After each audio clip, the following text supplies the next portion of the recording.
இன்றே டவுன்லோட் செய்து உங்கள் ஃபேவரட் ஷோக்களை என்ஜாய் பண்ணுங்க. மாமா, நாம 2 பேரும் கோவிலுக்கு வேன்ல போகும்போது ஒரே சீட்ல பக்கத்துல உட்காந்துட்டு போவோமா? வானதி, நீ இதெல்லாம் தெரிஞ்சு பேசுறியா இல்ல தெரியாம பேசுறியா? ஏன் மாமா இப்படி கேக்குறீங்க? அப்புறம் என்ன வானதி, நம்ம 2 பேரும் டைவர்ஸ்க்கு அப்ளை பண்ணிருக்கோம். அது உனக்கு ஞாபகத்துல இருக்குல்ல? அன்னைக்கு கவுன்சிலிங்க்கு போனப்போ நீ சொதப்பினதுனாலதான் அந்த அட்வொகேட் நமக்கு 2 மாசம் டைம் கொடுத்திருக்காங்க.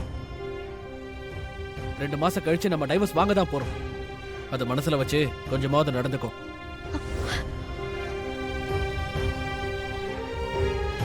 இந்த 2 மாசம் வரைக்கும் வர வழியே இல்ல. நம்ம 2 பேரும் ஒன்னா இருந்ததா ஆகணும்.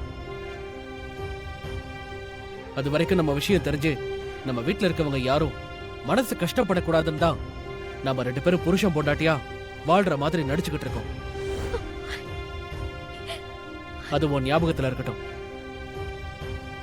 உனக்கு அடிப்பட்டப்ப நான் உனக்கு சாப்பாடு ஊட்டி விட்டதையும் அந்த நேரத்துல நான் உன்னை கேர் எடுத்து பாத்துக்கிட்டதெல்லாம் நீ தப்பா புரிஞ்சுக்கிட்டு உன் மனசுக்குள்ள நான் உன்னை மன்னிச்சு ஏத்துக்குவேன்னு எதுவும் கற்பனை கோட்டை கட்டிக்காத. ஒரு மனிதாபிமான அடிப்படையில தான் என்ன காப்பாத்த போய் தான் உன் கையில காயமாச்சுங்கிற அக்கறையில தான் நான் அதெல்லாம் பண்ணேன். அதை நீ ஓவர் அட்வான்டேஜா எடுத்துக்கிட்டு உன் மனசுல தேவையில்லாத ஆசை எதுவும் வளர்த்துக்காத. நாம 2 பேரும் பிரிய போறதுதான். அதுல எந்த மாற்றமும் இல்ல. மாமா, கொஞ்சமாச்சும் மாமா என்ன இப்ப புரிஞ்சிட்டு இருப்பாருன்னு நினைச்சேன்.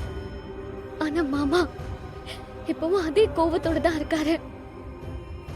எப்போதான் மாமா என் மனசு புரிஞ்சு பாருன்னே தெரியல.